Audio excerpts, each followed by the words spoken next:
ঘরে কীভাবে সিঙ্গাপুরি কলা বা অন্যান্য কলা যেগুলো হয়ে থাকে সেগুলো পাকানো যায়। প্রথমে খেয়াল রাখতে হবে আপনার কলা যেটা গাছের মধ্যে হয়েছে সেটা সম্পূর্ণ পুষ্ট হয়েছে কিনা, অর্থাৎ সবুজ রং থেকে হালকা সাদা রং এসেছে কিনা। যদি সম্পূর্ণ পুষ্ট হয় তাহলে সেটাকে কাঁদি থেকে আলাদা করে নিয়ে বা গোটা কাঁদি নিয়ে আমি আলাদা করে নিয়েছি ছোট ছোট।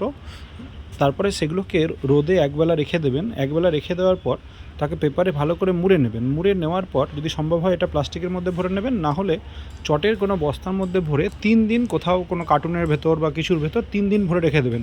3 দিন যেন বারবার উঁকি মারবেন না খুলে খুলে যে হয়েছে কিনা। মোটামুটি 3 দিন পরে আপনি বের করবেন, দেখবেন যখন বের করেছেন প্লাস্টিকটা খুলছেন বা বস্তাটা খুলছেন তখন দেখছেন যে তার ভেতর পেপারগুলো ভিজে গেছে, ঘেমে গেছে, এবং আপনি হাত দিলে দেখবেন কলাগুলো একটু নরম নরম মনে হচ্ছে। তখন বুঝতে পারবেন আপনার কলাগুলো এবার পেকে গেছে। যেমন আমি এখানে খুলছি, বুঝতে পারছি যে পেপারের ভিতরটা ভিজে গেছে এবং কলাগুলো নরম হয়ে গেছে। এবার আপনি বের করে 4-5 ঘন্টা পরে খাওয়ার জন্য রেডি হয়ে যাবে। কোথাও কোনো কার্বাইড দেওয়া হয়নি, অর্থাৎ কার্বাইডের যে দূষণ সেইগুলো আমরা পাবো না। ইথোফোন বা অন্য কোনো রাসায়নিক লাগেনি, কোনো নুন লাগেনি, সরাসরি খুব সুন্দর সুস্বাদু কলা পাবেন।